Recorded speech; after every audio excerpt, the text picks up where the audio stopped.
The Pearl of the Soul of the World, Chapter 13, Dragons.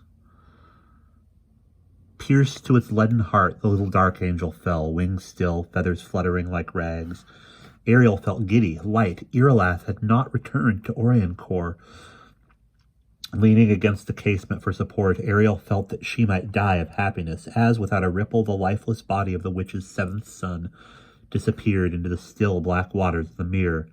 Averclon gave a great neigh of victory, and a shout went up from the army of the allies below. Irelath wheeled to face Oriencore. "I will not come back to you, witch," he shouted. "I serve the Ariel now." "Have a care, my one-time love," she answered savagely, seizing her prisoner and dragging her into the prince's view. "Your Ariel is in my hands." The pale girl saw him start. "Ariel!" he cried. Beneath him, Averclon wheeled sharp in the air, his great wings beating. Oriencore laughed. "Fool!" she spat. "If you had come back, I'd have given her to you. Now I will keep her for myself. She will die very slowly at the end of this war, as will you." Rage swept over Irelath's face. The knuckles of his hand that clasped the edge adamantine whitened. "Dare harm even one hair of her, witch," he shouted hoarsely, "and I'll put this dagger through your heart." Averclon plunged forward, as though spurred, climbing swiftly through the air. The white witch stood unflinching, eyes fixed beyond him, her countenance betraying not the slightest fear. Softly, not to Irelath, she spoke. "Harry him." Instantly her 5 remaining dark angels broke away from Irelath's brothers and veered back toward their mistress's keep. In another moment they were swarming about the prince, baiting, feigning, striking, and darting. He kept them at bay with the edge adamantine. Ariel spotted those of Irelath's brothers who rode winged lawns hastening to him through the air. Oriencore stood at the casement, watching intently, seeming to take no further interest in the contest of the lady's army against her own forces below. The pearl gleamed warm on Ariel's brow. With a start, she realized that, led by Saber, the allies had broken free of the witch's vice at last and cleared a path to the mere. Under their yellow banner, the eastern and western forces were surging toward the black water. Dragging barges, Ariel saw the slender mariners of the Sea of Dust dashing ahead of the rest. Setting small light skiffs upon the water, the dark people began to row. If they succeeded in crossing the mere, Ariel realized the lady's forces could storm the keep. Ariel's heart quickened. She almost dared to hope. Though badly outnumbered still, the allies were fighting forward again. The tide of battle had begun to turn. Far to the fore, the skiffs of the dark islanders cut across the oil-smooth mere. Just as they reached the middle of the lake, Ariel saw something huge breaking the surface. All at once, the vast, black, dull-gleaming head of one of the witch's water dragons rose from the lake. A moment later, its companion reared beside it, breathing sulfur and smoldering flame. With a roar, the pair of them lunged at the mariners' skiffs, swallowing half a dozen in the space of a breath. Ariel cried out.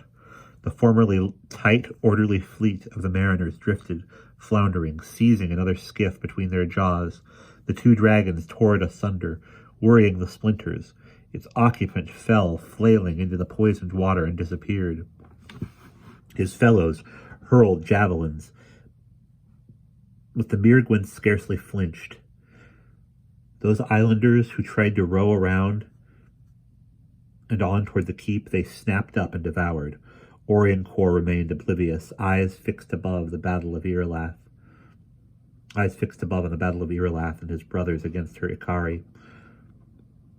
Beyond and below, on shore, Penderlon charged down the beach, scattering a host of the witch's creatures. With a bound, the lion of the desert plunged from shore and did not sink into the flat, reflectionless waters of the mere. Ariel swallowed her surprise. The flightless lawns could do that, she recalled. Run across a fluid or fragile surface without breaking through. A dark rider clung to his radiant mane. "Aaron!" Ariel cried, recognizing her friend in a rush of euphoria and fear. Bright burning hung, still sheathed at the dark girl's side. "Why?" Ariel cried, inwardly furious. "Why hasn't she drawn it?" And then the answer came to her, plain as the light of Solstar. Because the glaive is linked to me. She cannot draw it except when I will. Ariel flushed in horrified chagrin. Pendralon bounded over the black smooth mirror. Draw the sword, Ariel breathed. Upon Pendralon's back, Erin's head snapped up. She cast about her, frowning. Ariel slapped her own hip, where the sword had once been. So strong was the connection now, pearl to glaive, that Ariel half imagined she could feel the sword belt about her own waist still. Desperately she whispered, now! And a moment later, the lion neared the witch's dragons. The dark girl seized the bright burning and pulled it from its sheath. The glaive coruscated ablaze in her hand. Ariel felt the well-remembered sense of vertigo, reeling, fought against being drawn into the flame of the blade, as, with a savage swipe of the burning sword, Erin slashed the dark liquid eye of the nearest Merigwent, as she stooped to seize another of her people's skiffs. A moment later, Ariel saw Merlon, the feathered serpent of the sea of dust, breaking the surface of the mirror beside them. Her great vermilion jaws snapping, she twined about the throat of the injured dragon. Their thrashing scarcely disturbed the glass-smooth surface of the mirror. Erin and Pendralon sprang on, as Merlon dragged the Merigwent under. Erin brandished her glaive as the other dragon, but it recoiled, diving and disappeared. Pendralon roared in fury. The dark girl called out and gestured toward the halls of Winter Rock. Behind her, the mariners regathered and rowed. But how do they mean to enter? Ariel wondered suddenly. The keep has no door. On the shore, the witches' forces, now gravely disarrayed, were growing ever more ragged. Most of Silva's people had crowded into the barges now to cross the mere. Not far from shore, the mudlick, jaws gaping, reared up before the lady's barge. Silva shot it through the mouth with an arrow made of silver and gold. Ahead, Erin and Pendralon had nearly reached the keep. Without warning, the second Merigwent broke the surface of the mirror before them. Its breath smoked, sulphurous yellow. Thundering, the dragon rose, towering over them. With a snarl, the lawn dropped to a crouch. Erin sprang to stand upon his back as, like a black bird, the Merigwent's vast head swooped, jaws wide, its teeth each as long as Erin's arm. The dark girl let go of the lawn's mane, taking hold of her blonde hair in both hands. "Erin!" Ariel screamed, reaching out across a hopeless distance, and yet it seemed her own voice echoed in the singing of the blade. As the dark girl swung the burning sword, Ariel shut her eyes, feeling a sense of motion and of draining, a sweeping rush, as though she herself were circumscribing an arc. Through her own body she felt the crunch of broken scales, cloven spine, and the waft of something dark and mighty above her, collapsing in coils upon coils into the mirror until, gasping, shuddering, Ariel pulled back, opening her eyes, willing herself away from merger with the sword. In the lake below, the dead Merigwent floated, head severed from its body, black blood iridescent upon the shadowy surface of the mirror. A haze of acrid yellow smoke drifted over it. Not far from it, the lion, with the dark girl still crouched upon his back, bounded onto the ledge of the castle directly beneath Ariel. The burning sword blazed in Erin's hand. Drained by even such brief contact with the glaive, Ariel tottered. "Erin, oh Erin," she breathed. In the sky overhead, one of Irelath's brothers sliced a dark angel with his hooked Istran sword. Oriancor's lip curled in a snarl, eyes fixed on the battle in the air. She seemed not to have noticed Erin vanquishing her dragons below. Ariel wondered if the White Witch had even heard her crying in the dark girl's name. Above, the Prince of Avaric finished off his brother's dark angel with the edge adamantine, in silence like its fellow, the Icarus fell. "Irelath fights well," Ravenna's daughter muttered. "With great brilliance and passion. I will grant him that. One by one my dark angels topple." On the far shore, her troops no longer held any semblance of order. Company by company, her minions were straying to a stop, absorbed In aerial battle, Oriencore remained oblivious. A rush of sudden understanding overtook Ariel, like an overambitious juggler unable to catch and rethrow all of her many beads. The witch was allowing her forgotten ground forces to falter. Such numbers, Ariel realized, must require tremendous concentration to control, and Irlath's betrayal had clearly shaken her. "Traitor!" the witch muttered bitterly. "I never thought he would desert me in the end." Keep her distracted, Ariel told herself. Oriencore could regather her scattered battalions in a moment if she chose. Desperately, the pale girl searched her mind for something, anything, to keep the others' attention from the battle below. "Yes, my husband has deserted you," she said, throwing into her voice a hard edge of confidence she did not feel, "as the ancients of Oceanus once deserted you, as did Melchior."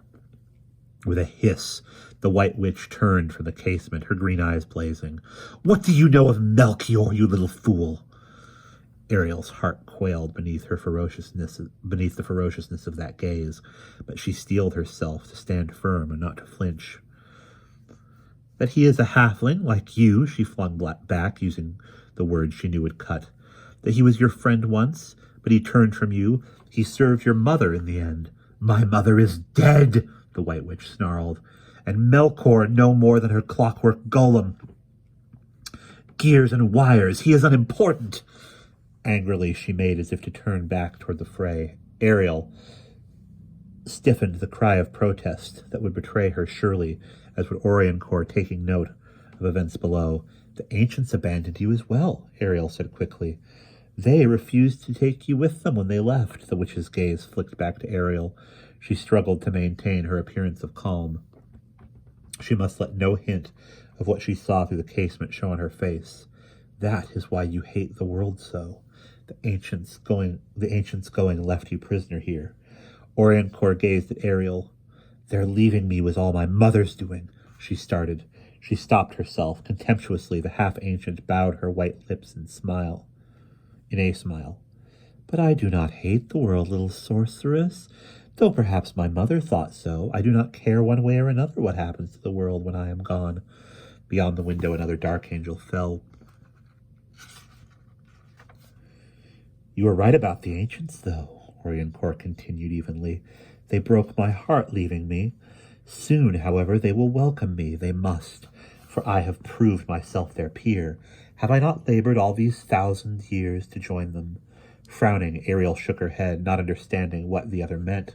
The white witch gave a derisive snort. She had turned her attention wholly away from the window now.